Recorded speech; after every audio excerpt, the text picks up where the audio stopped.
Hey everyone, welcome to a special Pride edition of Just Josh. We have a super loaded show for you full of fun and a little bit of history, a little bit of drag, and a lot of pride. So we're going to start today with a little bit of drag. As everybody knows, drag queens were an essential component to that riot in the last Sunday in June in 1969. So we thought, how fun would it be to interview the reigning queen of Broadway herself, Billy Porter, playing Lola in the smash musical Kinky Boots. So take a look. Okay, so if you've been watching the show at all this season, you would know that I am cuckoo for Kinky Boots. It is by far the sort of smash hit of the Broadway season, and I am the good fortune of sitting in the dressing room of one of its stars, Billy Porter, who plays the incredible Lola in one of the most magnificent performances I've seen in years. Congratulations, first of all. Thank you. And thank you for taking the time to sit down and chat with us a little bit about Kinky Boots and all sorts of things. So let's start. How did you get on this journey of Kinky Boots? Well, I saw the film initially and I loved it. And I thought, why am I not in this movie? Oh, because I don't live in London. And then they announced that I was reading Playbill, as I am wont to do.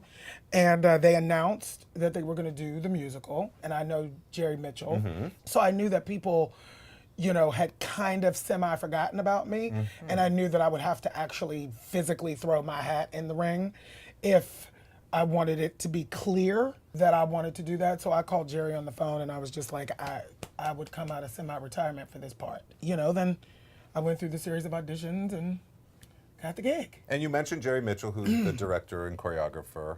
Amazing. But you also have two other amazing collaborators on this show, Cyndi Lauper, who wrote the music and lyrics, and Harvey Fierstein, who wrote the book. What was it like working with them? I mean, I know you've been in the business for, you know, a bit and you've worked with a lot of people, but that's a pretty heavy-hitting troika there. Well, what I love about Jerry is that, you know, I've seen him grow into this amazing director, choreographer.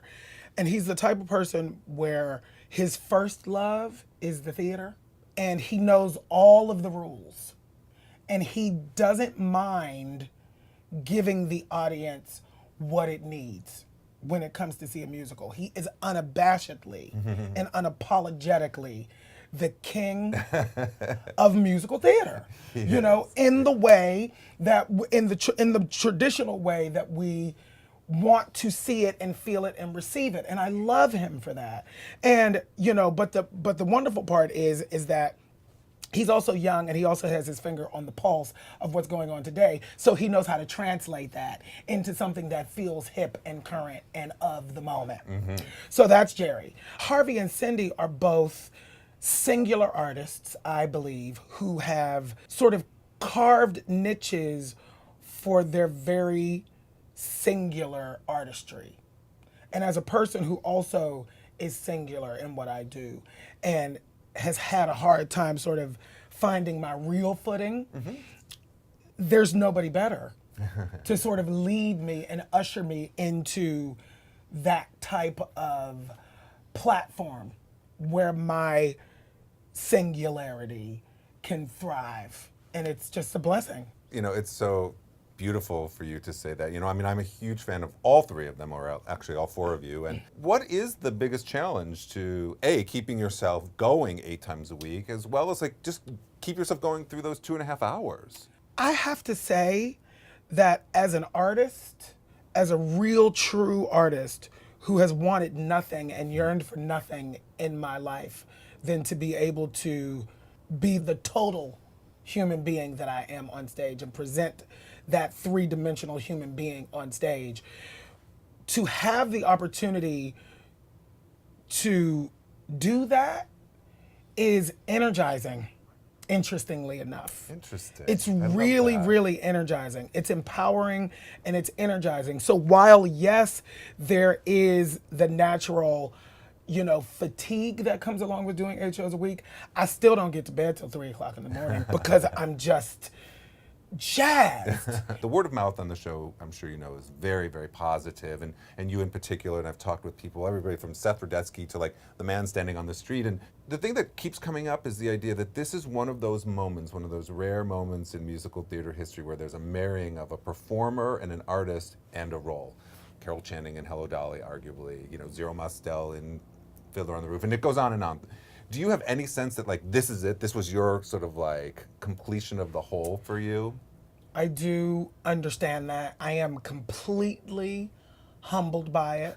It's my job to stay humble. It's my job to stay present and available so that I can show up. I understand the importance and I understand how amazing it is, and I'm just trying to be balanced and present. The thing that I loved so much about it was that Lola and Kinky Boots, it doesn't feel like we've seen this before. Why do you think that is? I think there are a couple of things going on. The first thing is that I'm going to play the race card right out the gate. Okay. She's never been black. Good point. She's never been black. You know, there's that. Then I think there's also the interpretation of the role through me. I'm black, I'm gay, I'm Christian, I'm out. I have been my whole life, you know, and I play this character like that.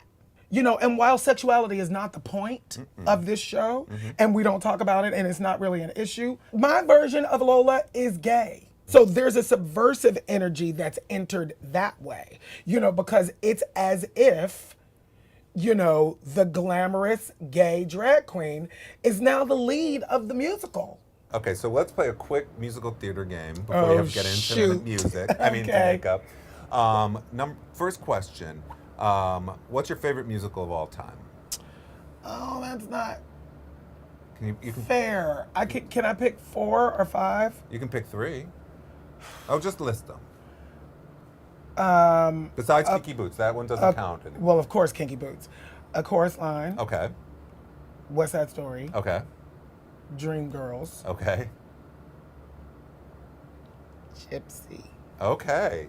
And if you could get in a time machine and go back to see the opening night of any of the original productions, what would it be? It would be Dream Girls. It would be Dreamgirls? Dream Girls changed my life. Dream Girls is the reason why I'm here. I saw, you know, the performance on the Tony Awards, and I saw Jennifer Holliday on the Tony Awards, and that changed my life. So I would want to be at that opening. Well, we're going to come back to the questions, but because it was Dreamgirls, has anybody else mentioned the parallel between that number we were just talking about and Dreamgirls? It seems like... A couple of people Okay. have. A Okay. couple of people have. Okay. Yes. I'm like, ooh. That goes in the pantheon. And if you could play any role other than Lola, male or female, is there anything you've ever wanted to play? You know, my other dream role at the moment was up to now was Belize, which I got a chance to play in Angels in America. You know, I'd love to do Hamlet. Oh, You know, I'm trained classically as a Shakespearean yes. actor. And, you know, this past summer with my theater company, I got a chance to do Lear. It was King Lear set in the world of Paris is Burning. Nice. So King Lear was Mother Lear, who was mother of the house. Mother of the House of Lear. And so I played Lear already. Oh, I love the Hamlet idea. But I would love to play Hamlet. Fantastic. If there was nobody else around, like when you're by yourself, do you have like a guilty pleasure? I'm like, oh, I'm going to put on this musical. No, because I don't have any guilty pleasures. I lay it all right out. That's it. I am a musical theater queen, and I don't have any shame. I love that. It's like musical theater and it's gospel. My people will tell you all the time, you walk into this room, it's all gospel music all the time. all gospel all the time. It's all gospel all the time. Well, speaking of which, someone did walk in, which I'm sure means that it's time for you to begin your transformation. Yes. I cannot tell you how much I appreciate you taking the time to sit down and chat with me today. It's my pleasure. Congratulations. It is such a gift as an audience member to receive this from you, and I just wish you continued success, and I can't wait to see it again. Thank you. Absolutely. Thank you. I'll see you soon. Absolutely. Okay. Well, a special thank you to everybody over at the Al Hirschfield Theater for letting us take time before the show, and a special thank you to Billy, and a congratulations to everyone working on Kinky Boots. Next, we go downtown and sit with the man himself, Tree, one of the bartenders at the Stonewall, and he schools us in what it was like to be there on that Sunday in June. Yes, he was there, so listen and learn.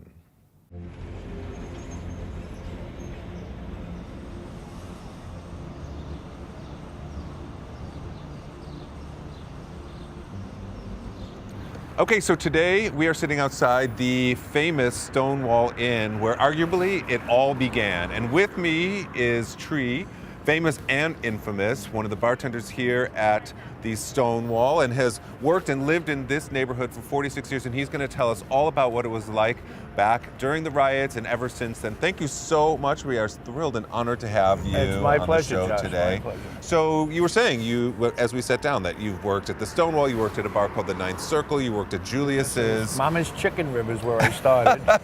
It was an infamous little Greek restaurant, and the woman owned it. Mama would say, "My boys don't do that. My boys good boys," because she didn't believe any of us were homosexual. That's amazing. And the funny thing is, the dishwasher there years ago that got 40 cents an hour for washing dishes wrote Last Song, Last Dance, Paul Jabbar. Wow.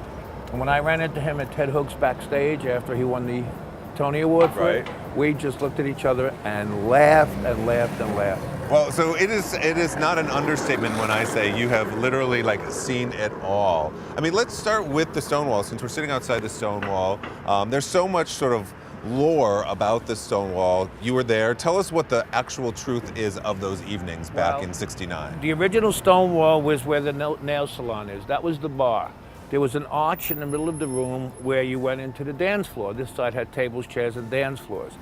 It was owned by men like Vinnie Chan, Harry the Horse, Fat Tony, Frankie Shades, Loretta, their girlfriends. And we used to go in there and dance. We never drank the liquor because we knew our friends that worked there, Mario Mae West, and my best friend of 50 years, Johnny Poole. We were here maybe once a week because we enjoyed the dancing. We drank soda or beer. We were used to raids because in those days the police raided most gay bars, or they just threw us out of the bar. And they'd ask us our name, and I would say, "My name is Fenwick Fingernail," and he would write that down. Somebody would say Mary Dugan, some Queen Elizabeth II. Whatever we said, they wrote down. Now, the boys would send a lawyer down. Her name was Enid the Hat, Enid Girling. She just died at 92, and if you read her bio on Google, to get her clients off, she had sex with the DAs, the judges, in bathrooms, hallways, on their desk, and she got any one of her gay clients off them. Instead of 10 years, they got one or less. Instead of a $2,000 fine, it was a $150 fine. Amazing. I think part of the sort of mystery and the lore around Stonewall and the Stonewall riots is that, it was around Judy Garland's funeral and all of this. But what was it really that sort of kicked it off at that moment? Well, we felt sorry Judy died. Of course, everybody did. But we're not going to riot for Judy Garland. Right. The neighborhood precinct did not raid the bar because they were getting a little gelt, a little money, not to know there was a bar here. It was raided by the Vice Squad police headquarters that were after the bosses. Money laundering, no licenses, and every once in a while they'd find an associate disappeared. So they raided the bar, and they came in shoving and pushing people after they kicked the doors in, and some of them threw drugs on the floor, said, "Step on that, that's yours." And they pushed this one guy against the wall, hit his head. He just beat the hell out of that cop and took two cops to pull Stormy DeLevere off the cop. She was a lesbian with a mustache. Okay. The star of the Jewel Box Review. Fantastic. Cop never knew it was a girl. Stormy is now 93, living in an assisted living home in Brooklyn. Every once in a while they drag her out, stick her in a lesbian bar, and everybody goes say hello. Amazing. And she's the one that really started the riot. Nobody threw a high heel because a high heel would not break a window. Right. Rocks and bottles. There was parking over here at the time. Two people did this for I don't know how long and pulled an entire parking meter out of the ground, concrete on a wall, and they broke the doors down at the entrance. Wow. The cops admitted they were deathly afraid to leave the building. There was 600, 700, 800 people out here by that time. I was in there with my friend Charlie and Frankie. We called him Bubbles, a little chunky, and we kicked the side door out and came out here. Paddy wagon was full of people. The lock was like this, so we went like that. The lock opened, the door opened, everybody ran down the block. Unfortunately, they did arrest a few people. There were a few drag queens in there, and there were a few lesbians in men's suits, shirts, and ties that they used to strap in the 50s and 60s. You never knew they were men. Some of them married and lived as husband and wife. And in those days, it was against the law to dress like that unless you have articles of female clothes underneath or male clothes. You went to jail because in those days, remember, it was a sickness. Homosexuality was a sickness. You dress like a girl or a boy, you're doing it for some improper motive. And they wanted to arrest you for that. We were hysterical laughing out here because we all enjoyed it. Eventually, after about an hour and a half, we ran out of things to throw, so we lit garbage cans and threw them in the window. That you can't do when there's a policeman inside, so that's when the riot squad came, started attacking, and I could do something then I can't do now, run. We ran right back to Mama's Chicken Rib. We all sat down and swore we were there all night long. This became a little triage area over in the park there, Washington Square Park, and the only people that took us in to help were the Quakers. Interesting. And they march every year since the first Gay Pride Parade with the Gay Pride Parade.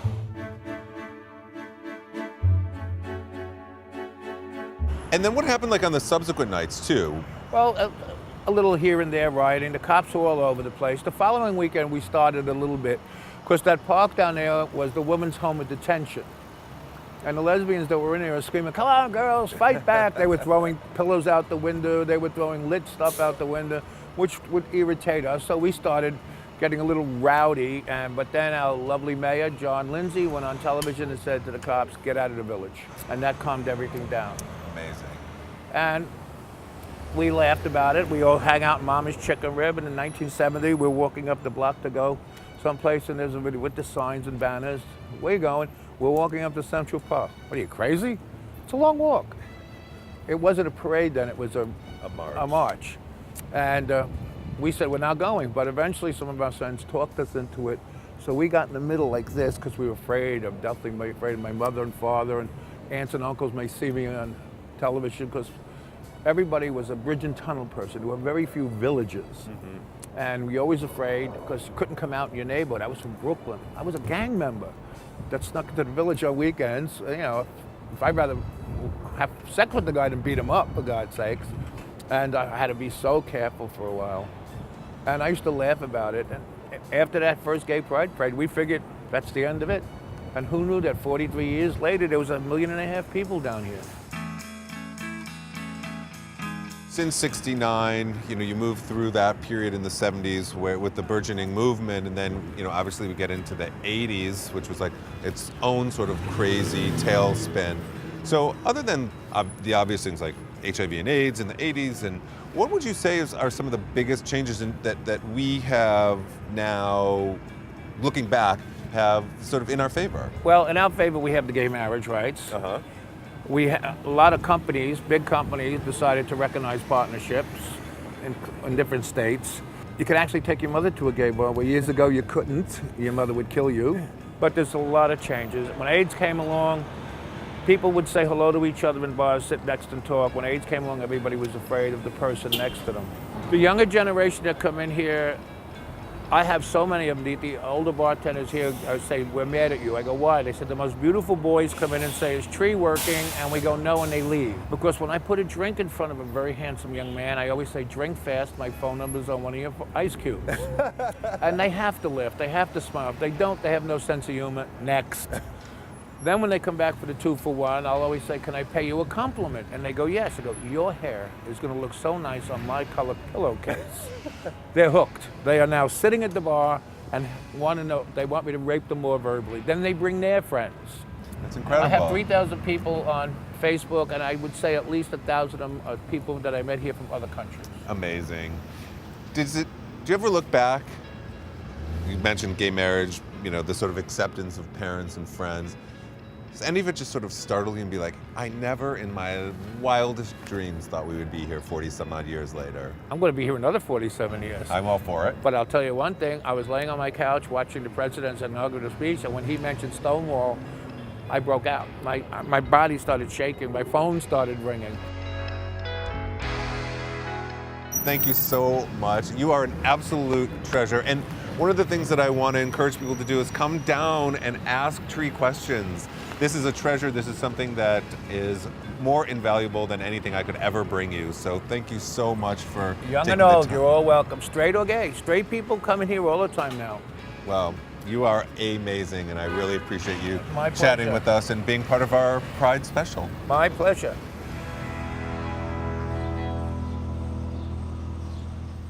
If you're in the West Village, you have to make the Stonewall a stop on your hit parade and go and ask for Tree. And let me tell you, he's got a million stories, and every single one of them is a gem. So tell him that Josh sent you and have fun. Next, we go on a walking tour of the West Village with Rick Landman, where we see some of the sites that were part of this historic event in 1969 and beyond.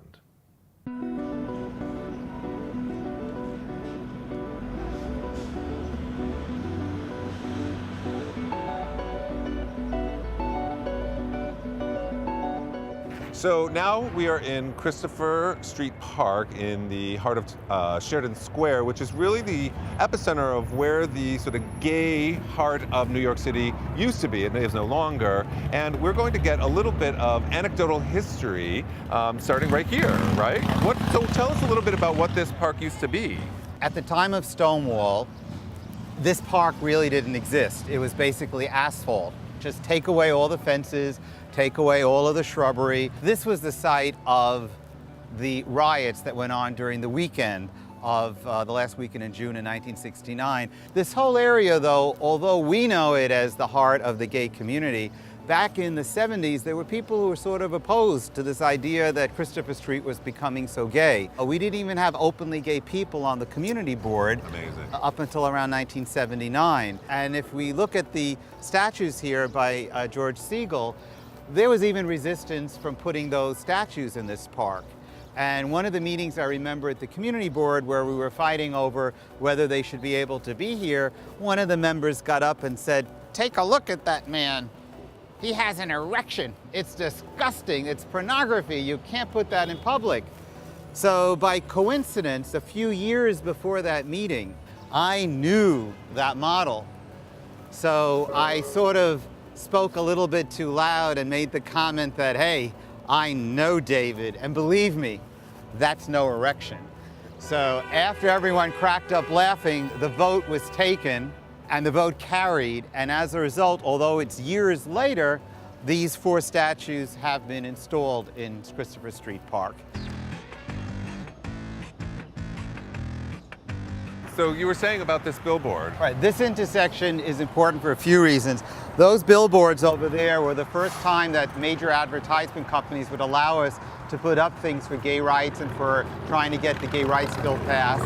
That corner was the VD clinic, it was also very important. Very important. Gay and lesbian independent Democrats, we used to meet on the 2nd floor over there. And in 1970, for the first anniversary of Stonewall, we first met right over here trying to do a demonstration where we were going to march up to Central Park, but all the police sort of stopped us from over here from moving. So this was mostly the Gay Liberation Front and the Gay Activist Alliance. So we walked down the block and went up 6th Avenue because the police were all blocking us over here, and we made it most of the way without having to run with the police running after us. So you were telling me a story about how guys used to come down here for specific things like bathing suits or handkerchiefs. We're going to be across the street. That used to be the loft. So the loft would be the place more for the right Speedo bathing suit that, you know, had to fit you in all the exact proper ways, or the type of a tank top that had whatever slogan was provocative or humorous. That would be good for going out to Cherry Grove or to the Pines. So what are some of the most significant changes you have seen, like particularly on Christopher Street? Well, I came on board down here on Christopher Street in the 70s, so I saw the change where everything basically became gay-oriented. Almost every store was open late at night, and its target audience was the LGBT community. One of the major economic development things for the street were the sex places, where you could go 24 hours a day and basically meet someone and have sex, because you have to realize during the rest of the day, you got to go eat some pizza, you got to go buy some paraphernalia. Some people might need a beer to either get in the mood or unwind from the mood. So there was a symbiotic relationship that was going on Christopher Street 24 hours a day.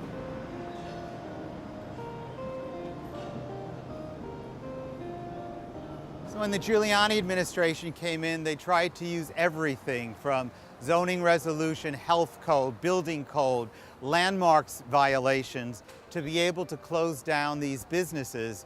So this building used to have a florist outside who had a landmarks violation, which wouldn't allow them to change the certificate of occupancy in the basement. So the clientele kept on getting less and less. And then the side of the building pulled away and the building became an unsafe building. So the bookstore was totally closed. And one of the original Gay Liberation Front people still lives on the second floor. So now we're coming up to what used to be the All-American Boy Store, which actually became a franchise to other places like West Hollywood and I remember it in LA. in Florida, in Key West. So if you picked up your bathing suit and your t-shirt from the loft, but you needed a black 501 jeans and the right handkerchief, that's what you would come down here for. Right on the side, on the wall, was every single color. And on the back of the business card, it would say what color and in what pocket was for what desirability you had. What color hanky did you have? I know, I knew all. Come on. Well, no, I Oh, you would had the whole rainbow. I could actually pick up any handkerchief because I knew the manager in this place. But when the kids came up from the PATH train from New Jersey, and they would come up and say, oh, I would like the yellow one, or the brown one, or the black one, I would be clear to make sure they knew which pocket that they put on so that when they came home at night that they were okay.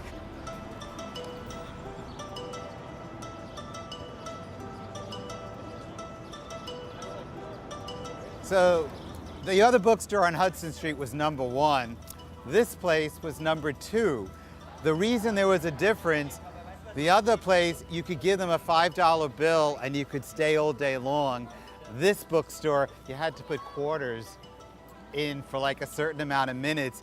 And if in the middle the quarters ran out, they'd bang on the door and they were like really not that very friendly. All of these places that were basically playpens for late night evening activity are now all very upscale, chic restaurants. So it is very humorous, ironic, but I guess the health department doesn't really mind. This is the Archives building, where the city of New York got a 99-year lease for a dollar to be able to long-term lease it to a developer and converted it to residential apartments. We originally were hoping to try to get to see if Community Board 2 could put a deed restriction on the ground floor that it should be used only for not-for-profit purposes, because we were hoping that would be the LGBT community center. But again, there was a lot of opposition and we just didn't have our political ducks in order. So it happened a few years later at the Food and Maritime High School building on West 13th Street that became the LGBT community center.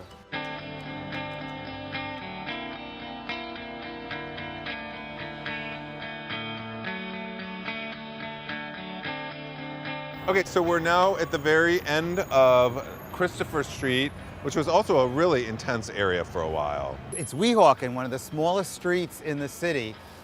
Those bars that are facing towards the river was Badlands and Ramrod and Sneakers.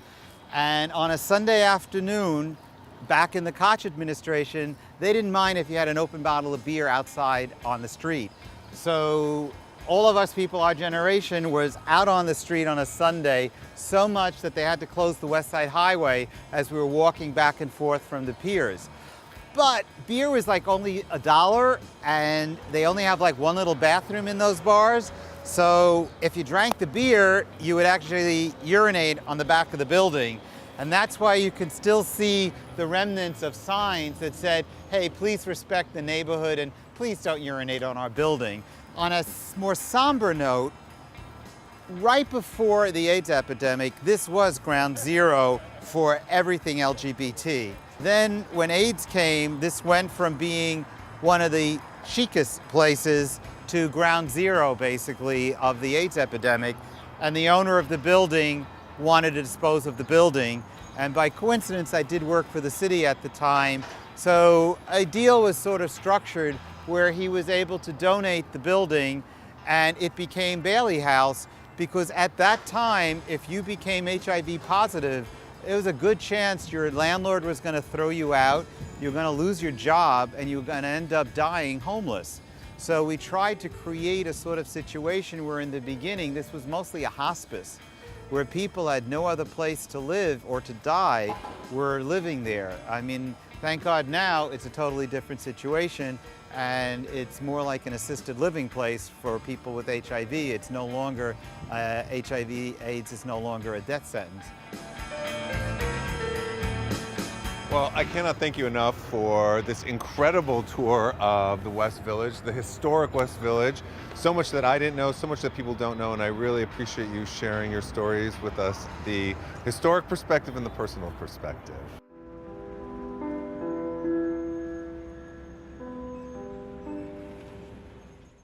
Next, we sit down with the man himself who is in charge of all the events for Heritage of Pride, Chris Frederick, and he's going to show you where to be and what to do on Pride weekend. So take a look.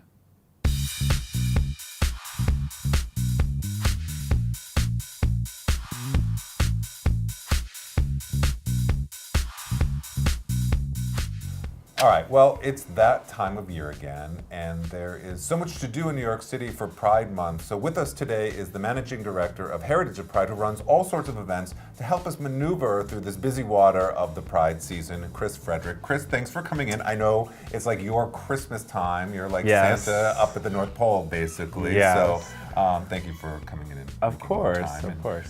So first of all, tell us a little bit about Heritage of Pride and what that is, because I know what it is, but I don't know if our viewers do. Heritage of Pride, you know, we have been around since 1984. We took over the Pride March that year, and we've kind of grown into kind of a full roster of events that happen for that entire week, always at the last Sunday of June. Mm-hmm.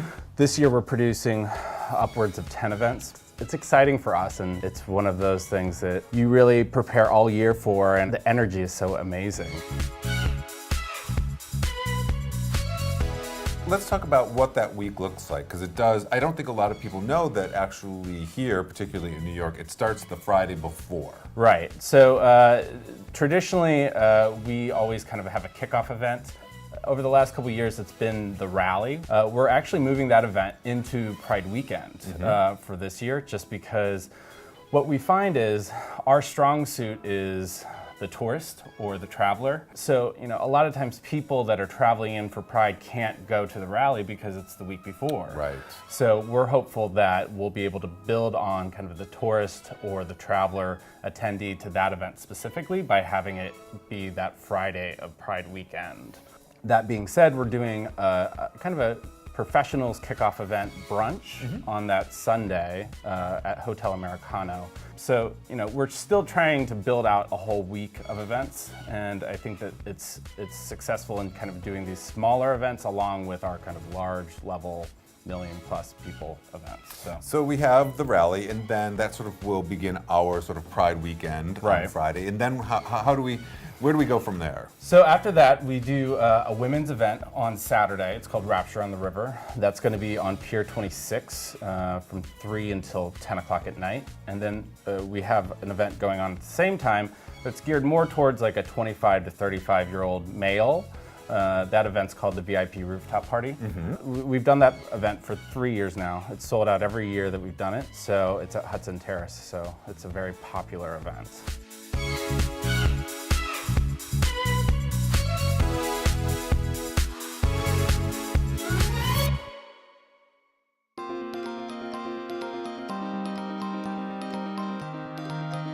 And Sunday, which is the big day. Right. Sunday is like what everyone thinks of as Pride. So, we're talking about, the Pride March. We still call it a march. Everyone still calls it a parade. Well, I was going to actually ask you about that because they do still call it a march, but people call it a parade. And do you have a feeling about calling it a march versus a parade?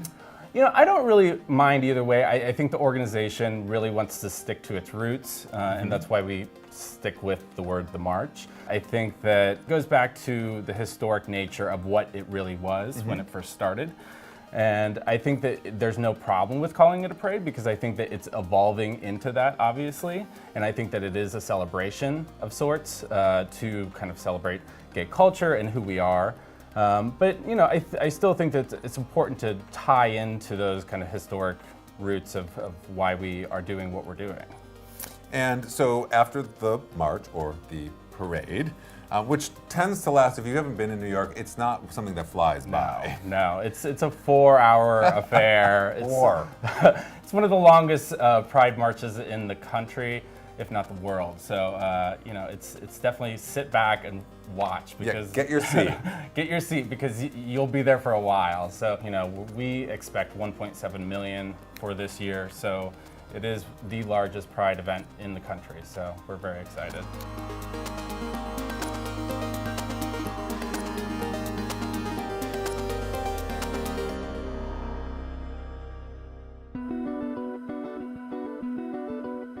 So going along with the march, we also have Pride Fest, which goes hand in hand. It goes from 11 to 6, and it's right off the march route on Hudson Street. This year, we're doing our first ever pool party.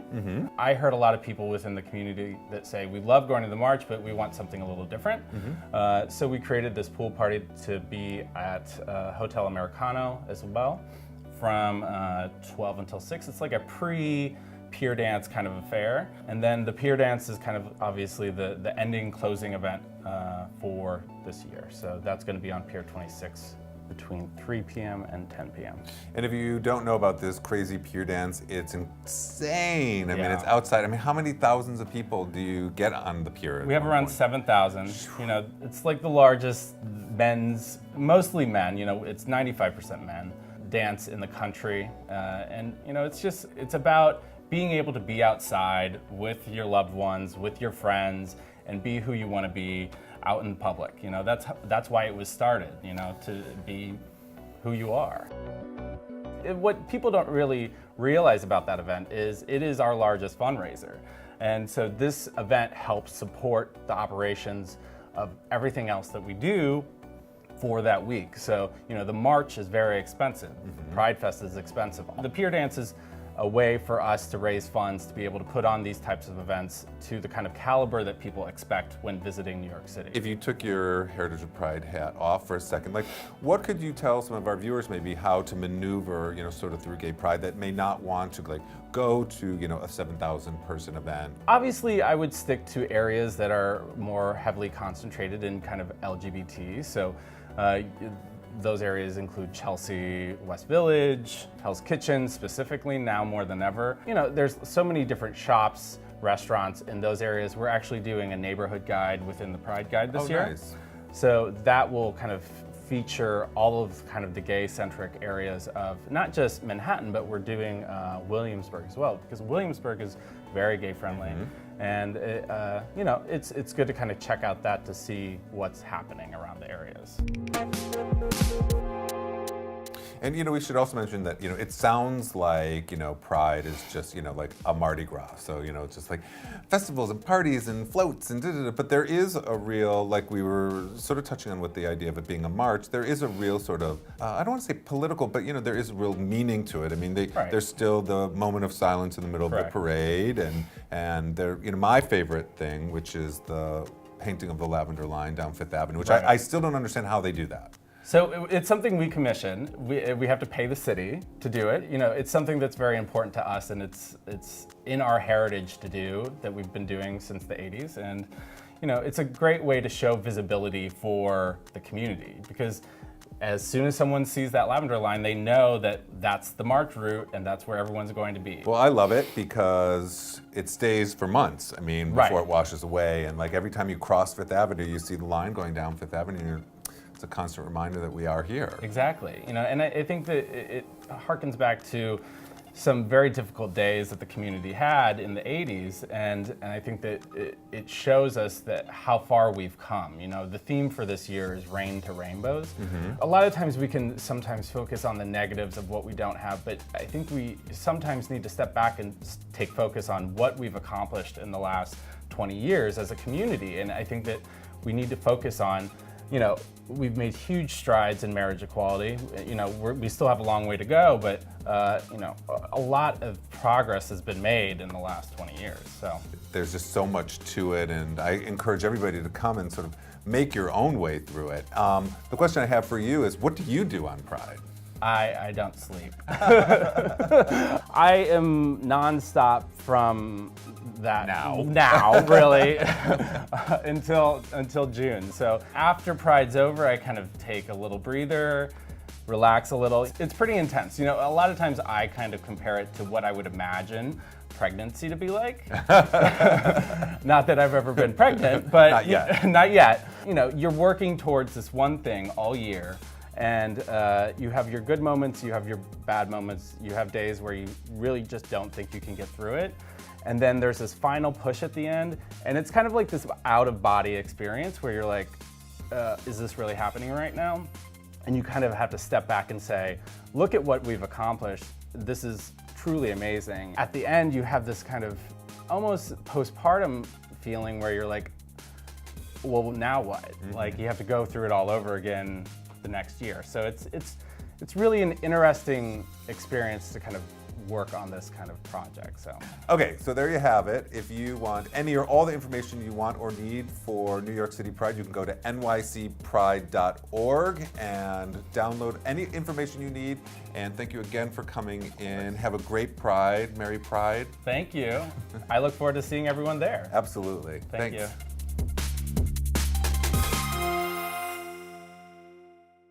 Well, that about does it. So I want to wish you, from everyone here and from myself, a very, very happy Gay Pride 2013. So go out, enjoy, have fun, and be safe. And remember, we love to hear from you. So write to me at justjosh@heretv.com. That's justjosh@heretv.com. And as always, we'll see you again next time.